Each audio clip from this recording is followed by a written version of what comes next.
Un momentiño a que se incorpore Paz Castro. Esta mesa, como saben, vai a finalizar con un debate ao que se incorporará o profesor Teixeira Coello, que pretenderá retomar aquelas ideas nucleares que nos permitan avanzar. Eu gosto moito vou aproveitar para retomar a idea do detritus e do trapeiro e da trapeira, que traballan con restos, que é moi benjaminiano e que é moi tamén do século XX, e parece que vamos a continuar traballando con esa reapropiación de obxecto encontrado anónimo e que reconvertimos nalgo diferente. Ao fin e ao cabo, é o que está a pasar. Bueno, vou ir presentando, se vos parece, as persoas que neste momento están na mesa. Comezo pola orde alfabética inversa, que é Asunta Rodríguez, moi coñecida nesta cidade. Por algo leva décadas, vamos a falar así, ao frente da Galería 30, referencia da arte contemporánea en Compostela. Por iso mesmo tamén no ano pasado foi Premio da Cultura Galega, foi concedida a esa mesma galería. Ten outros premios como a mellor galería española en Arco no 95, hai 20 anos, por tanto hai toda unha trayectoria e unha continuidade e unha innovación constante, e coñecimos moitos autores e autoras e propostas a través de Asunta e da Galería 30, e esta tarde intervirá, en terceiro lugar, para falar de formigas industrieiras ou industriais ou industriosas. Formigas industriosas.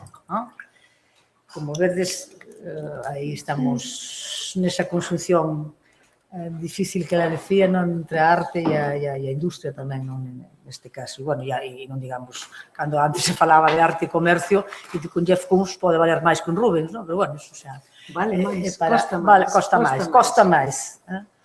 Tamén Chicholina debe ter algo que ver neso. Ben, había que ver como subiu o mercado da arte ao redor de Jeff Koons a partir do fenómeno Chicholina. Pero, bueno, esa é outra cuestión para o debate. Retomamos a orden que vai ser de intervención. Paz Castro saben que ven representando a un dos sectores, seguramente o fundacional da industria cultural en Galicia, que é o sector do libro. Neste caso é a editorial Calandraca, unha editora que traballa coas 5 linguas peninsulares, que traballa con varias linguas, do árabe ao coreano, pasando polo xaponés. Si poden consultar no seu catálogo toda esa variedade, pero que tamén, e sobre todo, se singulariza por o aspecto formal e pola ilustración incorporada ao relato infantil e xuvenil.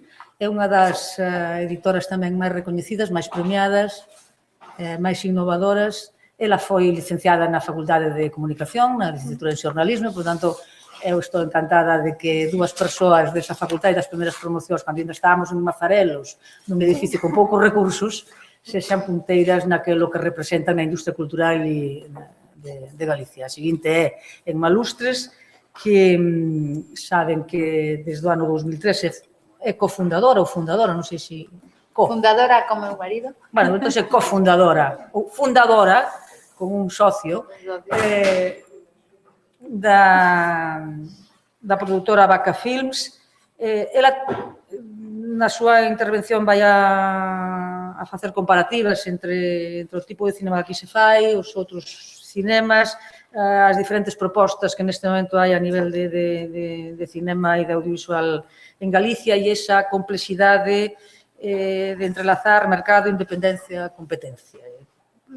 Enma, como saben, e Vaca Films, obviamente, está en varias asociacións tamén, porque vai moi vinculado ao traballo colaborativo e organizativo a que se poda facer cinema, mesmo un cinema de suceso comercial como o que fai Vaca Films. Seguramente o último título o poden lembrar perfectamente, dun director que xa traballou outras veces con Vaca Films, que é Daniel Monzón, moi coñecido por Celda 211, pero que neste caso é El Niño, agora no 2014, un film moi querido para todas, tamén La lluvia de Iciar Bollaín, ou aquel tamén moi querido por todas e todos nós, que é o de Luis Avilés, Retornos.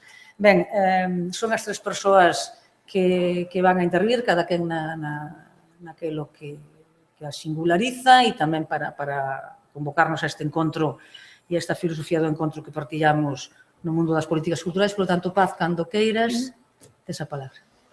Moitas grazas, Margarita.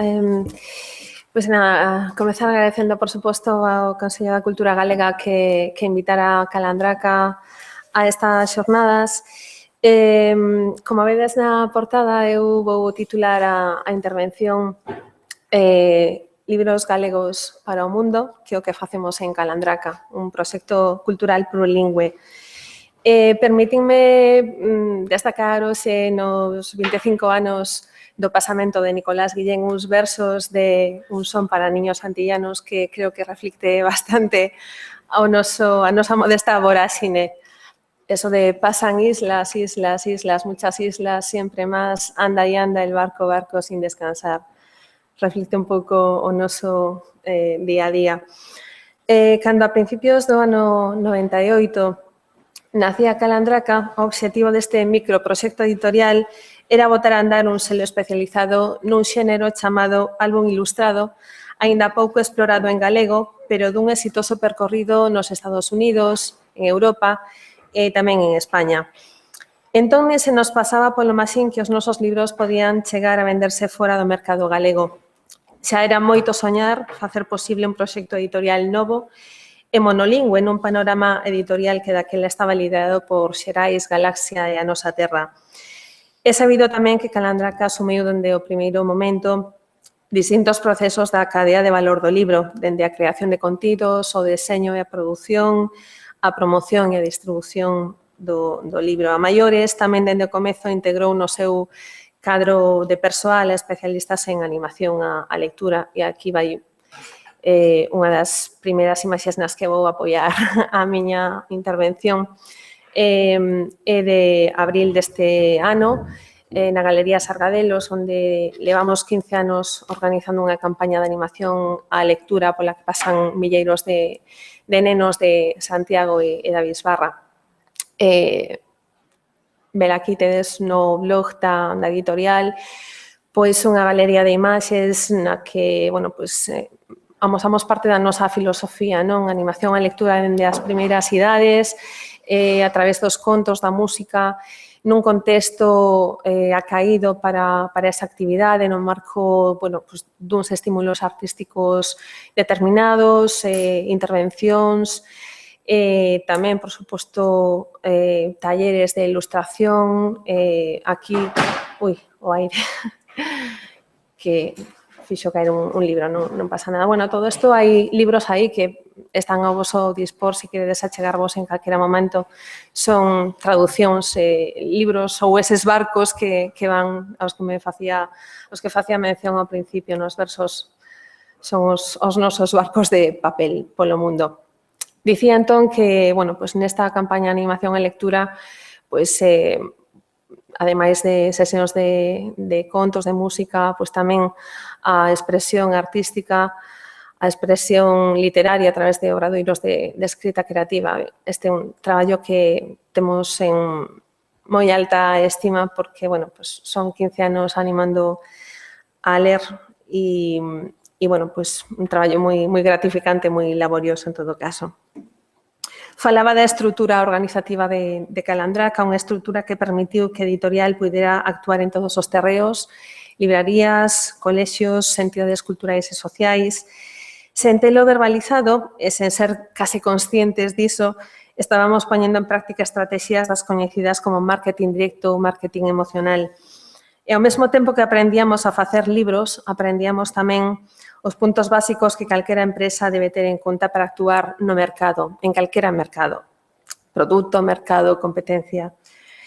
Logo de 2 anos publicando exclusivamente en lingua galega con 40 títulos no catálogo, xa chegaron en sinais de que nos mercados español e portugués había tamén espazo para o noso proxecto. Xurdiu así un debate interno sobre a conveniencia ou non conveniencia ou pertinencia de publicar directamente tamén noutras linguas. Sirva como contexto explicar que o panorama da edición en Galicia naquel momento destacaba naqueles anos por unha singularidade, e é que as editoriais galegas só publicaban en galego, pero había outros selos non galegos que publicaban en galego. Moitos deles vencellados a congregacións religiosas, EDB Rodeira, Edelvive Estambre, Alfaguara Obradoiro. Publicaban, sobre todo, materiais curriculares, é dicir, libros de texto, mas tamén libros de literatura infantil, aínda que non álbum ilustrado, do xénero propiamente chamado álbum ilustrado. O plantexamento de Calandraca daquela consistía en facer o mesmo percorrido ca estes, pero á inversa. É dicir, publicar e comercializar noutras linguas do Estado libros producidos en Galicia e tamén para o resto do mundo, en español, dende Galicia, para o resto do Estado e para o resto do mundo. Así xurdiron os primeiros 5 títulos en castelán, que foron El pequeño conejo blanco, que acababa de recibir precisamente o primeiro Premio Nacional de Ilustración a un artista galego, Óscar Villán, que estaba nunha desas imaxes que vos mostraba antes na campaña de animación e lectura. A cazar palabras, tamén de autores galegos, Pepe Cápcamo e María Xosé Fernández, El ladrón de voces, de Rafael Fernández e Loreto Blanco, e 2 traducións do francés, El desfile e Mira que paso, da editorial Ruergue. Posteriormente, empezouse a publicar tamén en éuscaro e máis en catalán de forma continuada. E en chegando o ano 2002, é dicir, 2 anos despois, creamos Calandraca Portugal. Na actualidade, ademais de Portugal, temos tamén selos propios en México e Italia. E para que vos fagades unha pequena idea, vela aquí o mapa da nosa presenza no mundo, que é posible, por suposto, grazas ao labor dos distribuidores. Con boa parte deles compartimos lingua, mas tamén con moitos deles compartimos mesmo lazos de irmandade, de fraternidade, porque temos principios de traballo comuns e principios de funcionamento tamén moi similares. Norteamérica, Chile, Argentina, Colombia, México, Guatemala, Perú, Puerto Rico, Uruguai, Venezuela, Europa e Xapón.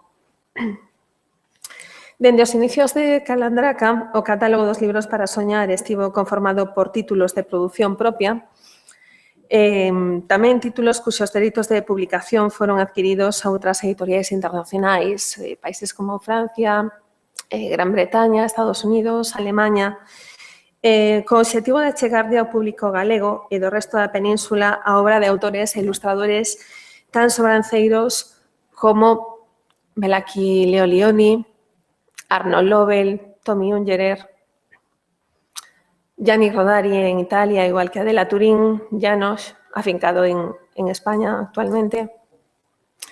E unha persoa que dun tempo a esta parte ten moitísima importancia para nós, que é Maurice Sendak. Con respecto a Maurice Sendak, destacar que Calandraca está facendo un esforzo importante por recuperar, publicando nas 5 linguas peninsulares, a obra do autor e ilustrador que tedes en pantalla, artificio de títulos tan emblemáticos como Onde viven os monstros. Falaba de libros que veñen e libros que van. Podemos facer unha viaxe arredor do mundo, non só reparando nas obras as que nós imos na súa procura, senón tamén polos destinos tan diversos aos que chegan libros feitos por Calandraca que chaman a atención de editores e de axentes de outros países. A Quesa de a Lúa é un dos títulos tamén emblemáticos do noso catálogo, para que vexades, ainda que tamén están postos na mesiña auxiliar, fixen unha pequena escolma para que vexades o referente original en galego e, a diferente grafía en distintas linguas, coreano, chinés, francés, inglés, portugués para Brasil, e árabe, que ten a peculiaridade de que, lóxicamente, a disposición das páxinas é totalmente distinta a nosa. Temos tamén o caso paradigmático de Avós, que está traducido nas 3 principais linguas orientais. E, bueno, esta muller chamase Setuchi, unha monxa budista, puxena precisamente xaponesa e está posando nesta imaxe cunha fotografía, máis ben cun debuxo que lle fixo a ilustradora de Avós, que son eses dos personaxes que están representados no cadro, no medio dela. E unha persoa que fixo, é a autora desta lapela en color laranxa que vedes aí cando se fixo a traducción ao xaponés. É unha persoa moi venerada no seu país, tivo un pasado feminista moi destacado e, bueno, pois o que fai nesa lapela é facer unha recomendación moi xenerosa da lectura do libro. Un libro que, por certo, en Xapón non está dirixido a público infantil, senón a público adulto.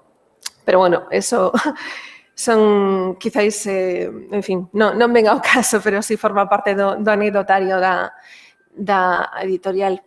Aquí temos tamén o exemplo dunha colección completa feita en Galicia, íntegramente, o texto e as ilustracións, e que está adquirida por unha editorial alemana especializada moi potente. E, bueno, pois por aí, como vos decía, tedes unha pequena mostra do noso traballo ou do traballo de outras editoriais a partir da materia prima que nos elaboramos. Isto ten que ver coa xestión e coa adquisición de dereitos para as distintas linguas nas que publica Calandraca, que é, desde logo, unha parte moi importante no que facer da editorial.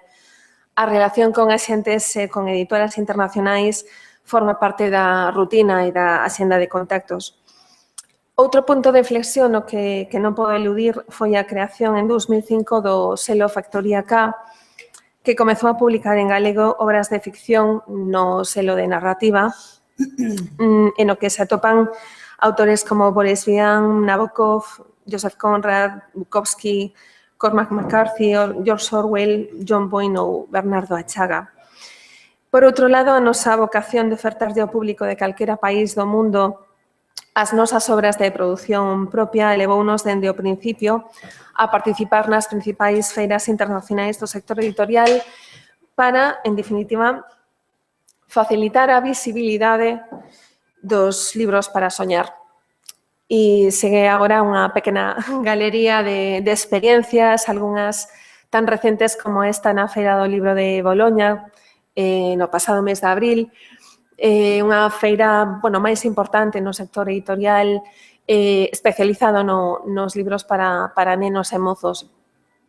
Se vedes, hai unha bandeira italiana é porque nos aí concursamos ou participamos directamente a través da nosa filial ou do noso selo de Calandraca Italia, que ten sede en Florencia. Bueno, pois este é o noso stand. Comentar, en todo caso, se vedes un pouco a decoración, que non sempre que imos a unha feira internacional destacamos, como foi no stand de Boloña e no stand de Frankfurt do ano pasado tamén, a obra, a imaxe que nos representa é a obra gañadora do Premio Internacional Compostela, que convocamos dende hai 8 anos, e que nesta pasada edición, non na que se vai publicar agora, senón na precedente, o seu autor foi un autor ilustrador extremeño que se chama Federico Delicado e a obra titúlase Ícaro. E aquí estamos no stand, con moito público. Levamos tamén autores e ilustradores a asinar exemplares dos seus libros, a manter encontros co público. E aquí, en concreto, fomos capaces de xuntar a ilustradores de 3 nacionalidades: Catarina Sobral, portuguesa, Javier Sobrino, asturiano, e Paloma Valdivia, que é chilena.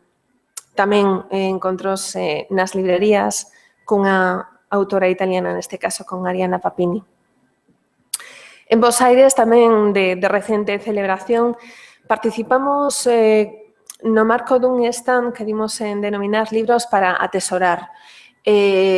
Participamos conxuntamente con outras 4 editoriais independentes argentinas, eles, nos dende Galicia, que son Iamiqué, que son os nosos distribuidores en Argentina, Pequeño Editor, Arte Vapor e Ediciones del Eclipse. Os 5 formamos o stand dos libros para atesorar nesa inmensa feira latinoamericana que a de Buenos Aires, unha feira xeralista, por outra parte, e na que, por suposto, tamén organizamos os nosos pequenos saraos e festas cos ilustradores que son, ademais, os encargados de deixar a súa impronta no stand. Nos, mudamos agora a Norteamérica, a Book Expo América, que se celebrou tamén hai unhas poucas semanas en Nova York. A próxima edición será en Chicago no 2016. Frankfurt no outono do ano pasado, como vos comentaba antes, a imaxe sempre moi marcada neste caso da obra galardoada co Premio Compostela, co cal intentamos tamén proxectar o noso traballo internacionalmente e dar a coñecer os autores e os ilustradores que crean estas obras.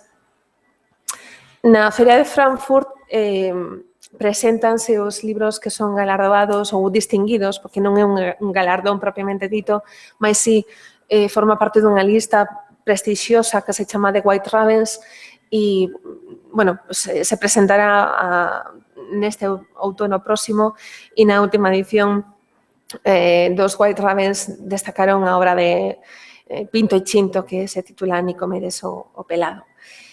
Volvemos a América Latina, a FIL de Guadalajara, en México, aquí con David Pintor e con dous autores mexicanos, Gabriel Pacheco e Rebeca.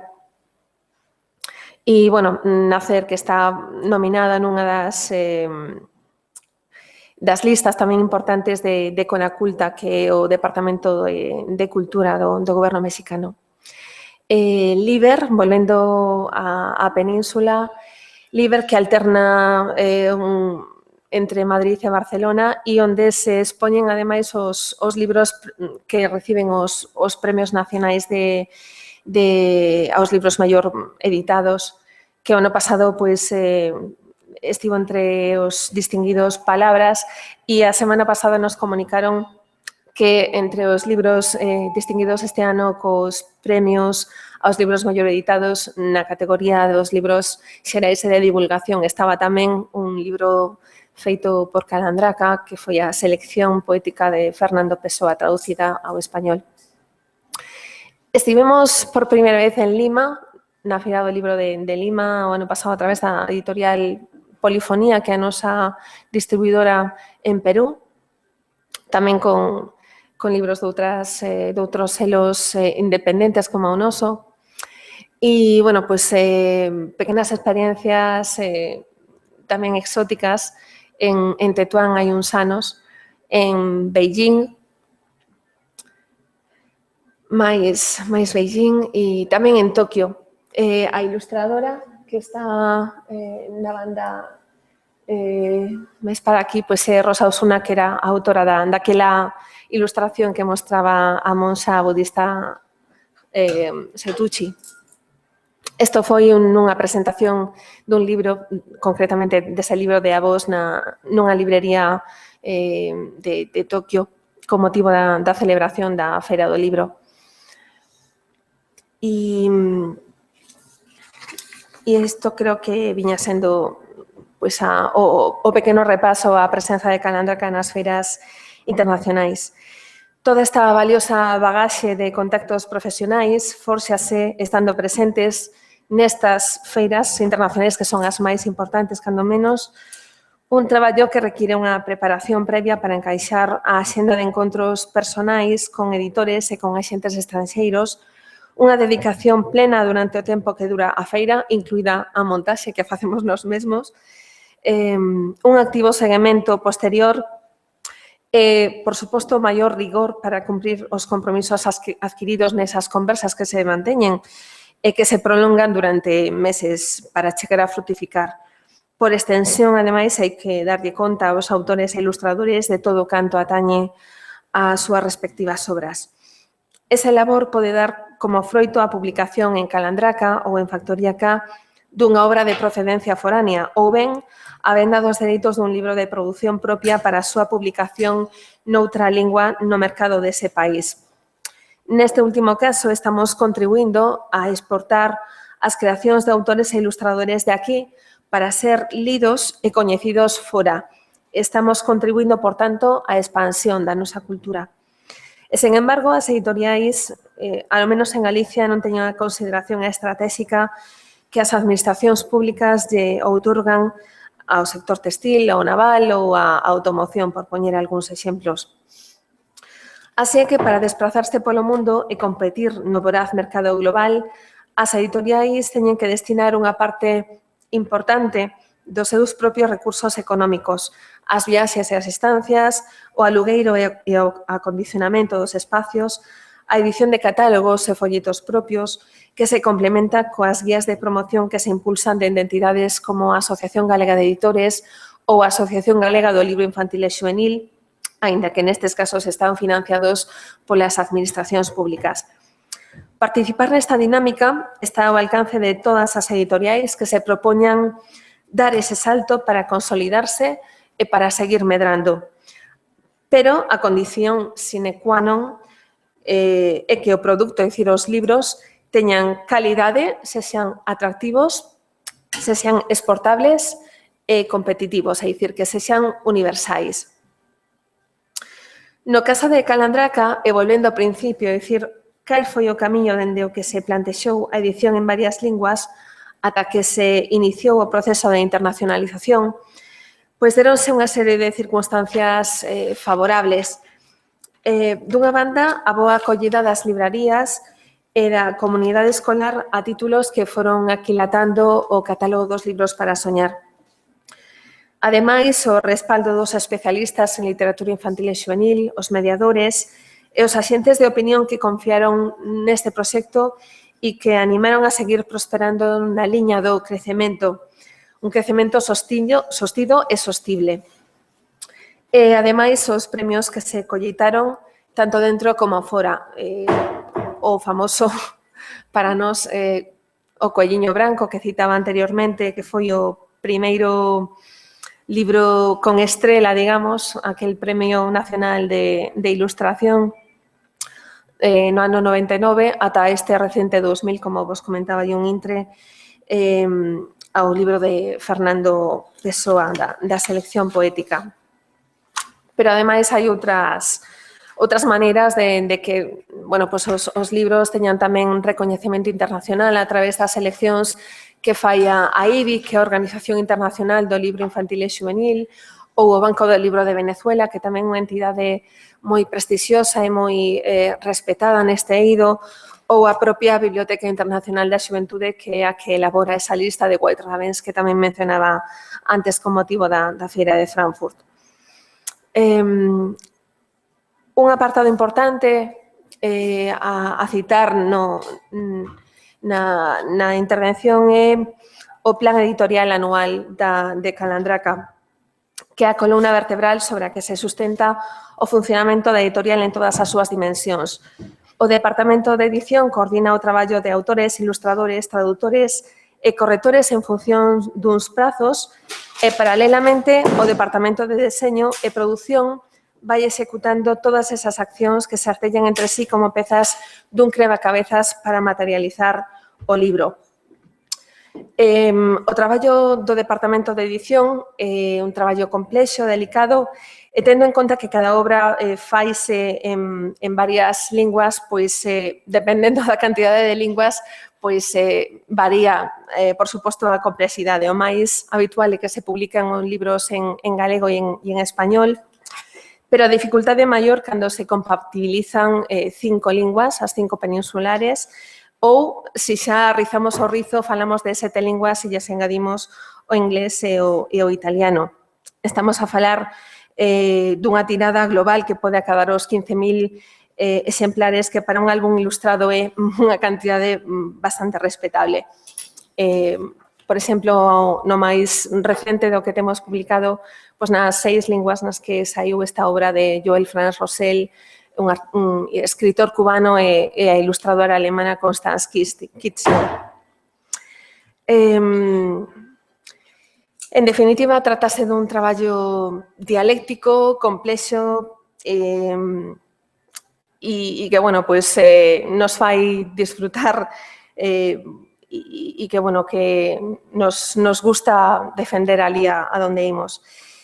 Pola súa especificidade, tamén quería destacar un tipo de publicacións especiais que son as que conforman a colección Macaquiños, que é unha colección feita para persoas con necesidades de apoio educativo que empregan un código de comunicación distinto ao convencional.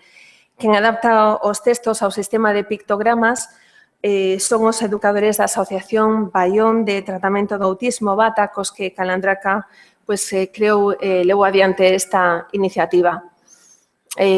Aquí podedes ver a diferencia bastante clara entre a edición convencional, que está na parte superior, pois cunhas ilustracións, neste caso unha montaxe fotográfica, digamos, cun nivel simbólico e metafórico que nenos con discapacidade intelectual como autismo ou disfasia non serían capaces de comprender e para os que hai que facer unha versión especial e pensada neles. Aquí, por exemplo, trouxenvos un exemplo de como Gloria, que é unha nena con autismo, pois lee libros da colección Macaquiños.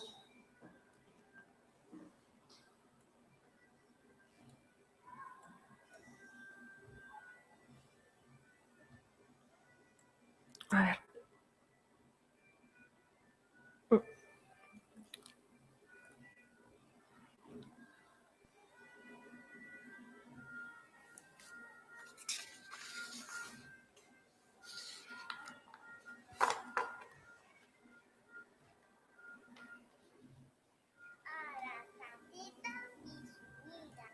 Ui. Antes oíase?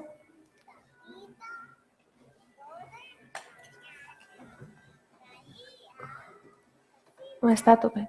Bueno, en fin. Bueno, pois aí estaba Gloria lento co sistema de pictogramas. Ben. Vou rematando xa.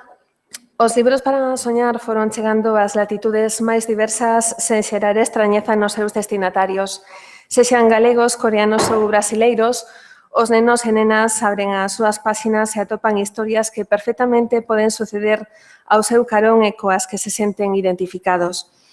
Cando se trata de edicións que Calandraca produce e distribúe directamente, por exemplo, en México ou Portugal, procura mesmo adaptarse ao contexto económico deses países, abaratando os prezos e mermar a calidade da obra, porque non aspiramos a facer artigos de luxo para minorías elitistas, senón libros que cheguen ao maior número posible de lectores. Cando un libro de Calandraca chega a Portugal, a Italia, a Brasil ou a México, non se nota se está feito aquí ou en Galicia. Ou en Galicia, porque os receptores poden ler e ver na súa lingua a obra das portuguesas Isabel Martins, da italiana Ariana Papini ou do brasileiro André Neves ou do mexicano Felipe Ugalde, por poñer algúns casos. Estamos traballando directamente con autores e con ilustradores de tan diversa procedencia que os seus libros resultanlles sumamente familiares aos destinatarios. Esa permeabilidade favorece logo que o acceso a eses mercados de autores e ilustradores galegos ou do resto de España que tamén se acaben facendo cercanos alén das nosas fronteiras. A satisfactoria resposta social dos libros para soñar nes outros países compre engadir tamén o recoñecemento das institucións. Por países como Portugal, México, Argentina, Chile, Colombia ou Brasil teñenos incorporado aos seus plans nacionais de lectura. E quero rematar con esta portada da edición de Onde viven os monstruos de Maurice Sendak en maya. Este libro acaba de rematar de cociñarse na factoría dos libros para soñar nestes días e pronto vai saír do prelo. O seu tradutor é o profesor de maya na Universidade de Quintana Roo, Hilario Chui Canul, y soa así. A ver si son capaz de... Y no me falla a técnica outra vez.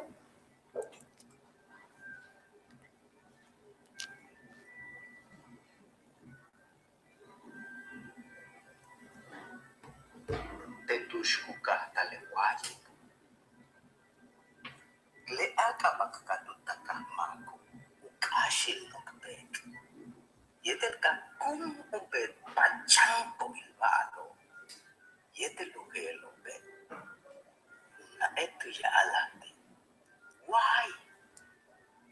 Katumugama kotir. Yani hanti tenchi. Katushta uel. Ben, era unha pequena mostra para que saibades como soa. E, bueno, pois esta e outras que vos acabo de expoñer son algunhas das apostas de Calandraca para o futuro inmediato, nun tempo no que dedicarse profesionalmente á cultura, en concreto á edición, é pouco menos que unha osadía. Nun contexto, ademais, onde, por desgraza, o número de lectores en galego vai decrecendo de forma alarmante e onde por riba son cada vez menos os espazos públicos e mediáticos nos que poder visibilizar a nosa cultura. Recapitulando, todo neno, toda nena son lectores en potencia. A súa afección pola lectura dependerá dos estímulos que atope ao seu arredor ou das carencias. Non hai un grupo homoxéneo de lectores nun país. Na nosa sociedade seguen existindo desigualdades económicas e culturais e a infancia é o sector máis vulnerable, máis feble. De aí o papel fundamental das institucións públicas para que a literatura, que si ten resposta para todos, sexa accesible ás clases máis desfavorecidas. A literatura en ocasións, ademais de pracenteira e descubridora, pode chegar a ser un instrumento liberador no sentido máis amplo da palabra. E quédome cunha reflexión final que pode quizáis servir para o debate final.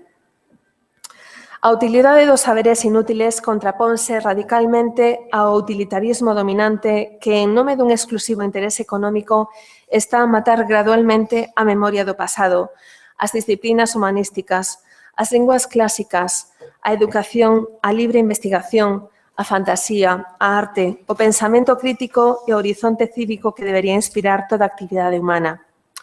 De feito, no universo do utilitarismo, un martelo vale máis ca unha sinfonía, un coitelo máis ca un poema, unha chave inglesa máis ca un cadro, porque é doado comprender a eficacia dun utensilio, mentres que sempre resulta máis difícil comprender para que poden servir a música, a literatura ou a arte.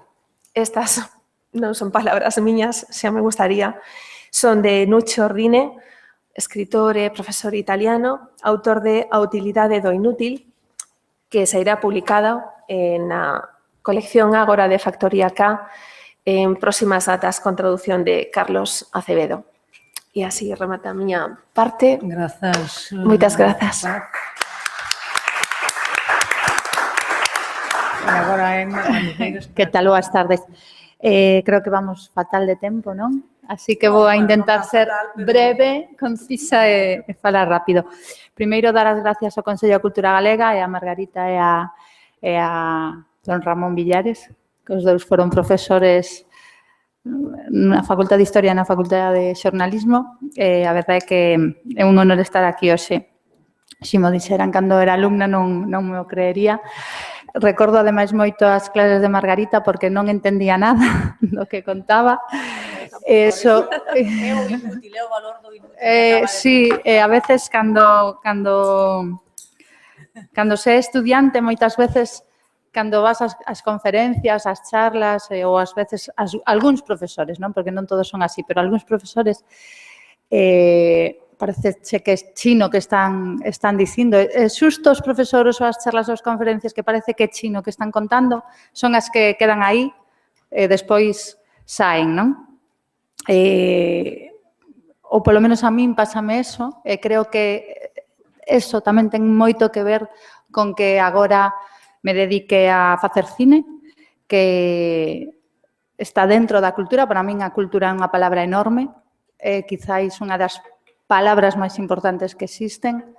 Para min, cultura é todo. Cultura é gastronomía, cultura é entretemento, cultura é ocio, cultura é literatura, é pintura, escultura, arquitectura. Doulle un valor a toda a tradición, a todo o que ten que ver coa cultura popular. Doulle as cancións antigas, as cancións que cantaba a miña avoa, cancións galegas, que non se escoitan en Spotify, pero son a cultura máis importante, non? Entonces, para min a cultura, ademais, é o que lle dedicamos, din que temos que dormir 8 horas, traballar 8 às 8, e hai outras 8 de diversión, non? 8 horas de diversión. Para min son 8 horas culturais, porque a cultura en sentido amplio é ver a televisión, é estar buceando en internet, vendo noticias de prensa. Polo tanto, por un lado, o ser humano dedica un montón de tempo á cultura en xeral, non só a cultura de élites, senón a cultura en xeral.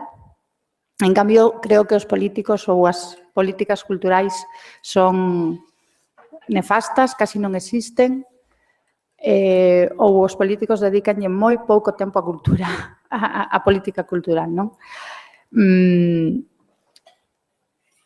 A cultura é economía tamén, a cultura é industria. Non sei se algunhas creo que son máis industrias culturais e outras son máis culturas industriais. Facemos cine, facemos un cine industrial, facemos un cine sobre todo de entretenimento, creo que é un cine máis de entreter que máis cerca do entretemento que non a cultura. Si cultura entendida como querer facer reflexionar a xente, querer enseñarle algo en concreto, cultura como tradición. Creo que facemos un cine que se acerca máis ao mercado. O mercado tamén non hai un mercado, hai moitos mercados, non hai un público, hai moitos públicos. E nós tratamos de facer cine para un público moi amplio ou públicos que sumados entre eles forman unha gran audiencia. Non só unha gran audiencia desde un punto de vista de idade ou de tipo de cine que demandan, non? Sino tamén territorial.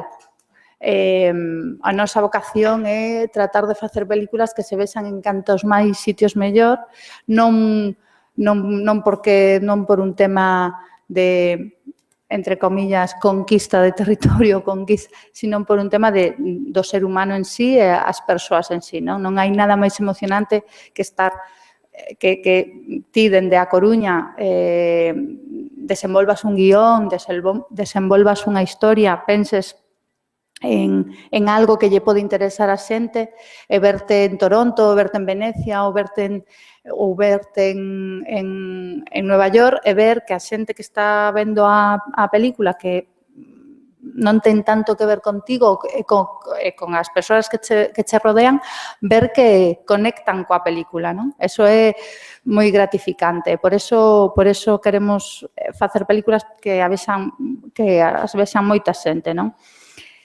Creo que dentro do mercado o facer cine, vou falar de facer cine, porque desa industria en concreto, non? Porque é moi difícil falar de outras porque coñezo as menos, pero creo que hai moitas similitudes, non? Entre as distintas industrias culturais. Dentro do cine hai moitas peculiaridades tamén, o sea, non é o mesmo facer unha película en Irán ou facer unha película en Marruecos ou facer unha película en Francia ou facer unha película en Los Ángeles, non ten nada que ver, incluso facendo unha película en Los Ángeles non ten nada que ver unha película indie de xente que se xunta e fai unha película con un smartphone a as películas que pode facer un gran estudio como Disney, o Sony e tal, non? E creo que eso é unha das grandezas do cine. As grandezas do cine é que, inda que o mercado este copado sobre todo polas grandes producións, sempre hai oco para que poidan surxir outras propostas distintas, moi radicais, non? Hai moitas películas que no seu momento foron radicais e despois foron moi copiadas, e creo que eso é o maravilloso e o bo do cine, non? Centrándonos en Galicia, tamén hai un ecosistema moi variado, non? Temos o cine en Galicia vai en pañales, porque cando digo que o cine en Galicia vai en pañales, refírome á produción de cine, á distribución de cine dunha forma máis ou menos constante, non? Eso realmente empezou fai moi pouco. Fai 25 anos estrearon tres películas galegas, pero eso non tuvo unha continuidade ao ano seguinte de que se volveran a estrear outras tres, non? Polo tanto, creo que podemos falar de que existe dunha forma industrial e digamos, habitual de ano tras ano, cine en Galicia fai 15, 16, 20 anos como moito, non? Eso é nada. Se o século XIX está aí al lado, fai 20 anos é casi anteonte, non? E ainda así, creo que conseguimos estamos conseguindo, porque non conseguir, ainda nos queda moito por facer, pero creo que estamos conseguindo facernos un hueco, non? Non só no Estado español, sino tamén no mercado internacional, e o que me parece máis importante, entre os nosos espectadores primeiros, non? Antonio Banderas decía fai pouco, cando recibiu o Goya de Honor, que cando estrenaba unha película non pensaba o que pensaban en Texas, Nova York ou Wisconsin, non? Sino que para ele o que máis importante era o que pensaban en Málaga, máis que en Málaga no seu barrio. Eu sentinme moi identificada con eso, porque ao final inda que facemos películas moi comerciales, películas que son vistas por moita xente, non só en España, sino fora de España, porque as nosas películas, a maioría delas se venderon prácticamente en todo o mundo, foron vistas a través da televisión, do VOD, algúns en salas de cinema en moitos países. Ao final, o que máis se interesa, o máis te importa, o que máis te preocupa é o que pasa no teu lugar, no teu país, que pensan os teus conciudadanos, non? En Galicia, o que hemos ata de agora podemos presumir de que en moi poucos anos prodúcese ou se ven producido un cine moi industrial, un cine que se estrea en salas de cine do todo o Estado, que se vende internacionalmente. Temos producido un cine máis cultural, máis de minorías, con unha calidade artística ou unha calidade cultural moi elevada, que tamén viaxa moito a moitos festivais. Somos un referente. É unha minoría, porque ao final non deixa de ser un cine minoritario, pero somos un referente no cine documental. O mellor agora non se lle dá de forma moi xeralizada moito trascendencia a eso, moita importancia, pero é un cine que se lle dará moitísima máis trascendencia dentro co paso do tempo, non? Porque creo que é un valor cultural, é algo que vamos a poder deixar e que poderán ver pois no futuro traballos que se están facendo agora en Galicia que ao final reflexan moito como é Galicia, non? Non é tanto o cine que facemos nós, porque, como decía antes, nós estamos centrados máis nun cine de ocio, de entreter. Ben é certo que sempre que tratamos que as nosas películas teñan un contido, unha mensaxe que traten sobre temas candentes, non? Fixemos unha película que falaba de como estaba, desde un punto de vista moi de ocio, pero de como era a situación ás veces para os presos nas cárceres. Despois fixemos unha película que tamén desde un punto de vista de ocio falaba sobre a guerra de Irak e os abusos dos militares en Irak. Acabamos de facer unha película que aínda non se estreou que fala dos abusos dos bancos a xente, con todo o tema de preferentes, etc. Temos outra película que tampouco aínda non se estreou, que ten un trasfondo político sobre a corrupción política moi forte, que a verdade é que pensábamos que nos estábamos pasando e agora con todo o que pasou fomos moi lights, pero no momento que estábamos escribindo o guión parecíanos que nos estábamos pasando da raya. Eu creo que o mercado, nos chegamos ao mercado a través de vender entradas de cine, chegamos ao mercado a través da televisión, chegamos ao mercado a través de internet, non digo nós, sino os que facemos cine. E o que está sucedendo é que temos unha competencia feroz, porque cando unha película galega, española ou europea estrease nunha sala de cine, compite con Mad Max, Jurassic Park ou Jurassic World, películas enormes, duns orzamentos enormes, no seu país de orixen a produción está moi apoiada no financiamento, incluso a veces hasta o 70-80%, non enmascarado, sino co título de deducción fiscal que oxalá tuéramos nos aquí en España e en Europa a ese nivel que teñen os americanos ou en Estados Unidos. Entonces, ao final, o que estamos é competindo en desigualdade, o sea, non hai unha competencia moi desleal, que, dende o punto de vista español, menos mal que temos a Europa, non? E que hai unha protección, porque todas as políticas de protección ao cine que saen de Galicia ou do Estado español son son asimilar a política que marca Europa, traer a España a política que marca Europa, as directrices europeas, sempre no mínimo, non? Outros países do noso entorno van aos máximos, España vai sempre ao mínimo. Entonces, eso fai que sea moi difícil competir dende aquí a facer produtos culturais de cine.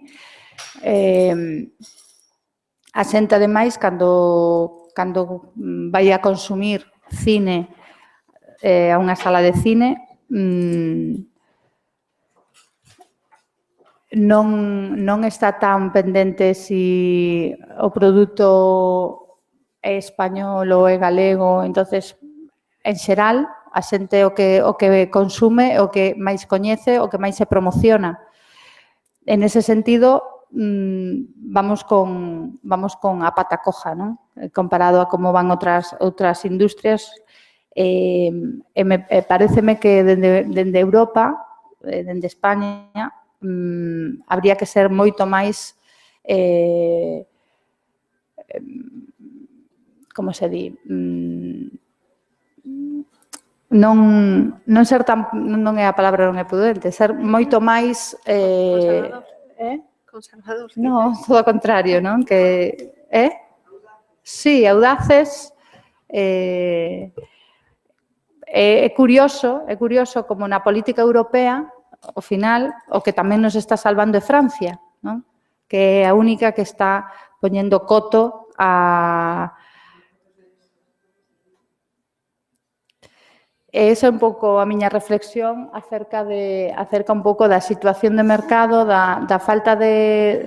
Porque o fondo que temos é unha descompetencia desleal xa non só frente a Estados Unidos, sino interna en Europa, porque os países non... Isto é como pagar impostos en Madrid ou non sobre sucesións. O sea, non ten ningún sentido que se Europa quere remar toda para un mismo lado, non haxa as mismas políticas culturais en todos os países, non?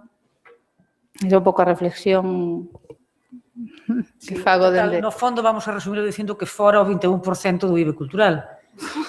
Claro, que é iso, que ten o cinema a nivel do Estado español e que, en cambio, en Francia, pues, seguramente ten o 2 ou 3. Bueno, sí, a ver, en España a deducción fiscal está no 18%, en Francia está o 40%, en Italia o 35%. O IBE cultural é o gravamen central. O IBE cultural en España o 21%, outros países a 0, a 4, a 8, a 6, tal.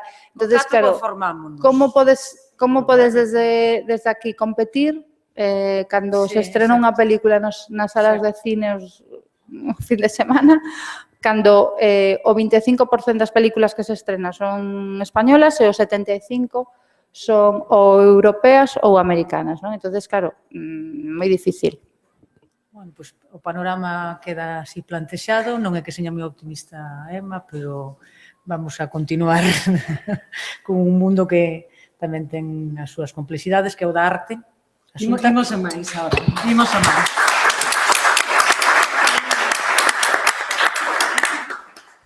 Bueno, dúas cousas que dicir. Primeiro, moitas gracias a todos os organizadores, os membros do Consello da Cultura Galega e a todos os que estades aquí dispostos a escoitarnos.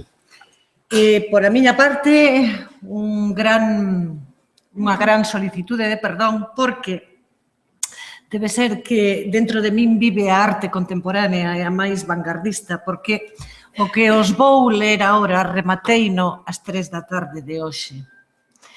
E como só sei escribir en castelán, non houbo tempo de poder traducilo.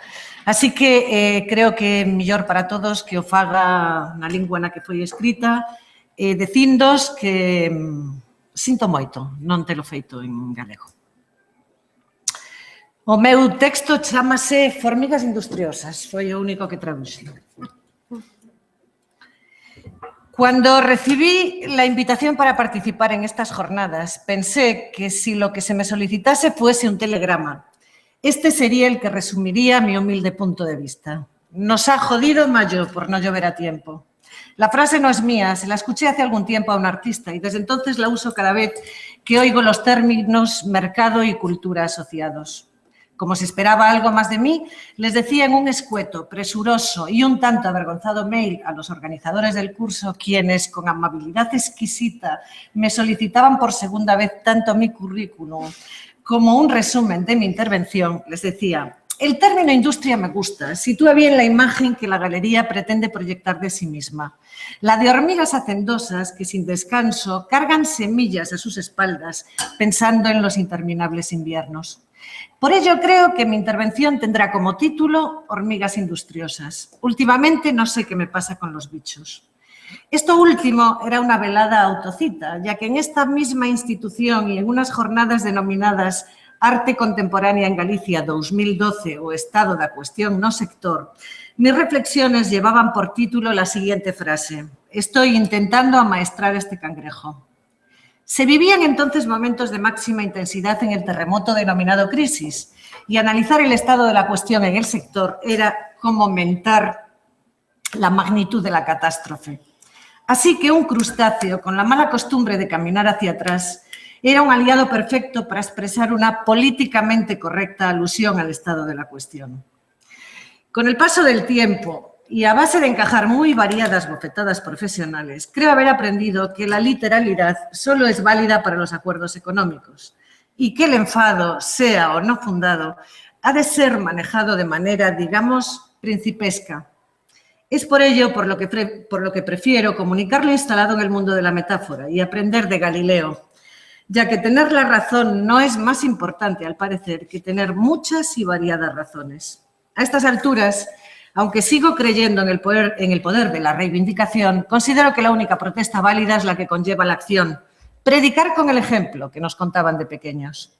Por lo tanto, y ya que ahora todo va bien y que de lo único de lo que se puede hablar es de la inevitable recuperación, pensé que era imprescindible cambiar de título y de especie animal, pero sin pasarse, siempre dejando lugar a la libre interpretación y al infinito poder de la polisemia. Y llegados a este punto, los insectos ganaban por goleada, pero de entre ellos, las hormigas, metafóricamente hablando, se me antojaban las más indicadas. Amables e industriosas hormiguitas con su pan y su invierno, más divertidas las cigarras, pero como los artistas, siempre propensas a la anarquía, y eso desde el poder está muy mal considerado. Un hormiguero, en cambio, representa el poder de lo pequeño, lo grandioso de la tenacidad, la épica de lo cotidiano. Así que hormigas industriosas me sirve como saque en el partido del desafío europeo ante una posible mayor igualdad. 30 cumple este noviembre 30 años, a lo largo de los cuales muchas cosas han cambiado, pero sigue siendo un proyecto vinculado a su cuna. Y si ha crecido, lo ha hecho de la mano del mismo grupo de artistas que asistieron a su parto. Gallegos, españoles y foráneos. El trabajo es siempre el mismo, los objetivos similares, los obstáculos, los mismos perros con diferentes collares. Es probable que su nombre sea respetado a nivel nacional, pero es seguro que no pinta nada en el panorama internacional. Estaría fuera de escala. No es ni ha sido nunca esa su meta. El partido se juega en casa. Aquí viven los hinchas y las Champions son de formato familiar. No por falta de ambición ni talento en la cantera. Somos, por vocación, acompañantes de artistas. Nuestro paseo es lento y acompasado. Nuestra carrera es la suya y los plazos son de por vida. A veces tenemos grandes noticias y muchas otras sufrimos prolongados silencios. Hormigas, repito, que a pesar de su tamaño mueven pesos que las doblan y con su número multiplican la despensa sin cesar. Es mi ejemplo de lo único de lo que yo puedo hablar. La palabra mercado me provoca menos ansias poéticas, aunque me remonta a la Biblia. Es indudable que el término alude al intercambio de bienes entre seres humanos y que el mismo es inaugurado por Dios, quien, cabreado por el furtivismo de Eva, asegura terminantemente a Adán que en adelante habrá de ganarse el pan con el sudor de su frente. A ella le tocará parir con dolor. Desde luego las cosas no empezaron bien y desde entonces la ortodoxia, cuando menciona mercado, lo hace siempre pensando en el pecado original. Si además tenemos en cuenta que esta parte, la referida al trasvase previo pago de mercancías, ocupa la última sesión de estas jornadas, no hace falta que enumeremos más antecedentes para asegurar que el tema lleva en el pecado su penitencia y sobre sus espaldas ha de soportar la pesada cruz de tratar de plusvalías, aunque algunos veamos solo minusvalías o anomalías. Me queda solamente subrayar el adjetivo cultural. A pesar de los estereotipos que parecen definir el oficio al que me dedico, tengo que defender ante vosotros que procuro ganarme la vida de la forma más honrada posible. Tal vez porque creo firmemente que se puede hacer mercado sin dejar de tener una postura responsable ante la cultura. Niego la mayor siempre que se asocia a galería a mercado exclusivamente. ¿Por qué cuando se habla de un editor se le supone una persona culta, quien por lo menos lee los libros que publica? Y cuando se habla de un galerista, invariablemente se piensa en el dinero que gana realizando importantes transacciones comerciales, pero nunca se le considera un experto en arte, un historiador en tiempo real. ¿Por qué se habla siempre, cuando es para bien, de su buen ojo, pero nunca de sus conocimientos en la materia o de lo fundadas que han estado sus elecciones? A modo de ejemplo, un país que lee es culto, pero otro que tiene un gran número de coleccionistas censados es rico o goza del privilegio de ser un paraíso fiscal. Ya sé que me vais a decir que el arte es caro, que ambas cosas no se pueden comparar, pero yo no estoy hablando de cifras. Es probable que de hacerlo las cuentas estarían incluso a mi favor. ¿Cuánto recaudan muchos bestsellers? Porque no son otra cosa esos Rothko y Picassos millonarios de los que sabemos por la prensa más que cuadros mejor vendidos. Insisto en esta parte porque si no lo hago estaría de más hablar en mi caso de mercado cultural. Las subastas venden obras de arte, pero creo no equivocarme si veo en ellas más finanzas que cultura. Mucha gente vende cuadros y esculturas, convierte esas transacciones en su forma de vida, pero rara vez podemos asegurar que están contribuyendo con su actividad a enriquecer la vida cultural de una comunidad. O como diría Tolstoy, hay quien cruza el bosque y solo ve leña para el fuego. Por lo tanto, considero que una sociedad culta lee libros, visita exposiciones y no solo de Dalí, acude a conciertos, recicla su basura, rehabilita más que construye, es solidaria con sus pobres, lucha contra el cáncer, educa y forma en libertad, cuida a sus docentes, investiga y también compra arte de forma natural.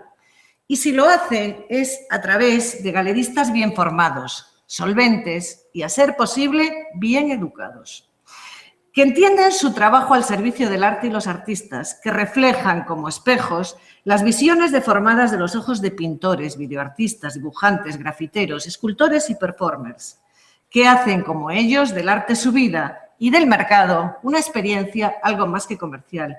Muy romántico, ya lo sé. Por eso, el que no valga, que se vaya a Wall Street.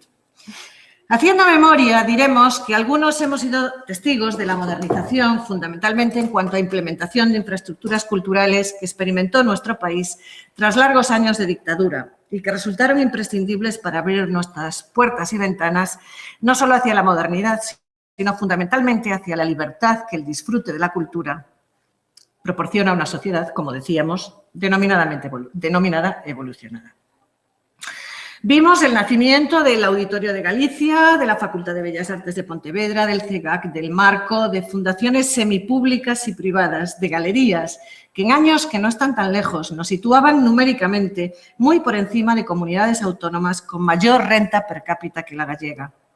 Una nueva generación de profesionales comenzaron a consumir cultura de forma regular, generando con su demanda un interés por ampliar la oferta expositiva de las galerías y centros de arte que abrieron sus fronteras y buscaron, en la medida de sus posibilidades, la relación con creadores significativos del panorama nacional e internacional que, en contraste positivo con los propios, enriqueciesen el abanico de posibilidades de cada proyecto e hiciesen más cercanas experiencias a las que antes no teníamos acceso. Quiero creer que el proceso ha sido similar en otros ámbitos diferentes al de las artes plásticas. Teníamos los medios, contábamos con nuestro público que nos apoyaba porque apreciaba nuestros esfuerzos y los grandes vicios de la escasez de la que veníamos se tornaban en nuestras mejores virtudes y los mejores aliados, puesto que todo lo que proponíamos era nuevo e implicaba un gran riesgo. Poco a poco el sector se profesionalizaba y superaba cada día. Funcionaba el hormiguero. Las conquistas formaban parte de la normalidad. Y así, casi sin enterarnos, se inicia un nuevo siglo. Llega la era digital. Ya desde muy pronto hay fuertes indicios de que algo va realmente mal. Caen las Torres Gemelas en directo para toda la humanidad. La economía se desploma, pero solo un ratito. Nos vamos de guerras, se van a enterar. Ahora o nunca, se dicen algunos. Y durante algo más de 6 años el dinero mana sin cesar. La orquesta del Titanic sigue tocando, pero ya nada es como antes. Y borrachos en cubierta nos dejamos engañar y creemos que ya no existen pasajeros ni de segunda ni de tercera. ¿Qué pasaba antes? Que éramos un desierto cultural. ¿Qué comienza a suceder durante estos años? Que actuamos como si realmente lo fuésemos. El exceso de información se convierte en falta de información. Proliferan los vendedores de crecepelo intelectual. Suelen haberse formado en el extranjero, están de vuelta de todo, acumulan másters y han cambiado la gomina por un arte que sea internacional y, a ser posible, de apariencia conceptual. Así vemos como la internacionalidad de cualquier evento convierte en residual la representación nacional en función de criterios que solo pueden ser calificados de estética de la uniformización, lo cual nos coloca en una curiosa posición. Pasamos de vernos obligados a emigrar a convertirnos en importadores de los productos que las multinacionales del gusto pretenden colocarnos. Las ferias, las subastas mandan en el mundo del arte con un bombardeo constante de cifras obscenas que poco o nada tienen que ver con la creación en realidad, porque las transacciones se realizan en los titulares de las secciones de cultura de los diarios, lo que implica que todo vale para merecer la atención de los medios. Como nada fracasa más que el éxito, vimos cómo el arte contemporáneo se ponía de moda y los nuevos ricos lo adoptaban para ponerlo a su servicio en la escalada social. No todos son granujas de medio pelo que sirven canapíes rodeados de pinturas que detestan, pero desde luego sí que es cierto que el butrón abierto en sus miméticas colecciones algún día no se sabrá con qué tapar. Acciones preferentes, yo, ¿qué sabía? Pero mientras, darwinismo cultural y en aras de la excelencia y de lo importado, everybody convirtiendo esa discriminación positiva en discriminación a secas. Estamos, temporal más, temporal menos, a finales del 2008. Y es en este punto, en el momento en el que la abundancia parecía no tener fin, cuando alguien enciende las luces, pide silencio y grita acción. La película se titula, también en inglés, Crisis. El largometraje no contempla honorarios. Los decorados se han llevado todo el presupuesto y han sido, por supuesto, carísimos. Los guionistas no aciertan a dar con el final. 7 largos años que nos han demostrado la verdad de aquel dicho que nos aseguraba que soportaríamos todo aquello que Dios nos hiciese soportar. Este sinvivir por el que hemos pasado y del que ya no está bien visto hablar, ¿en qué consistió? ¿Cuáles fueron sus causas? ¿Cuáles las consecuencias? No hay dinero, no hay dinero, no hay dinero, hay que recortar. Ha sido el mantra de los políticos y desgraciadamente no lo han hecho solo en cultura, lo cual fue siempre de esperar. ¿Para qué no hay dinero? ¿Para un edificio de titanio, polivinilo y firma internacional? ¿Para un traje de diseño, un libro de tapas duras, un coche oficial? ¿Casas sin inquilinos, cocina tecnoemocional, aeropuertos de provincias? Para eso, efectivamente, no lo hay. La batalla se ha cobrado muchas víctimas, no inocentes todas ellas, no nos vayamos a engañar. Ha dejado agujeros y fracturas, ha sacado lo peor de muchos y ha acabado con las esperanzas de otros tantos. Pero sobre todo a algunos nos ha escandalizado la falta de talento que se ha visto por doquier. Un no siempre por respuesta. Qué difícil eso de pensar. Pero no se engañen. Lo que hay es lo que hemos visto. El coleccionismo español y gallego se resume en las cifras que en estos 6 años se han facturado. Lo demás son flores de cuneta que se lleva un temporal. Ese mundo de mentira ahora parece cosa del pasado. La moral está de... Se impone la austeridad. No hay dinero, no hay cultura. No se puede programar. Somos cultos si nos sobra. Si no llega, es mejor cerrar.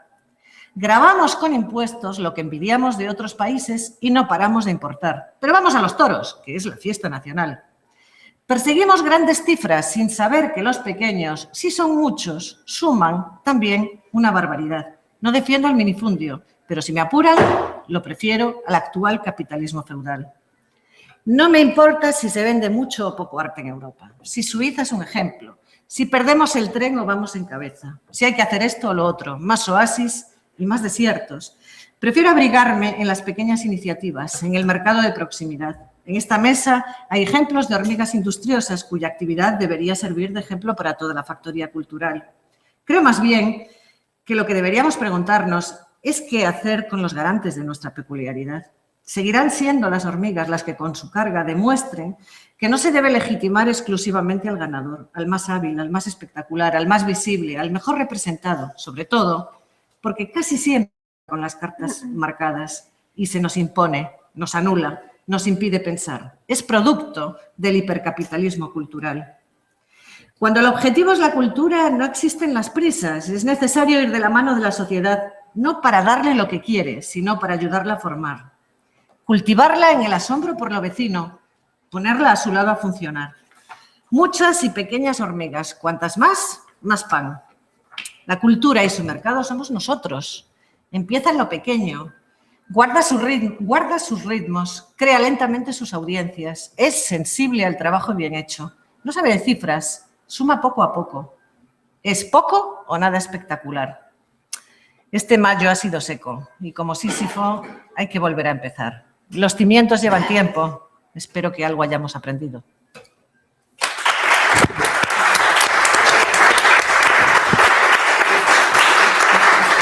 Ben, despois desta sorte de catarse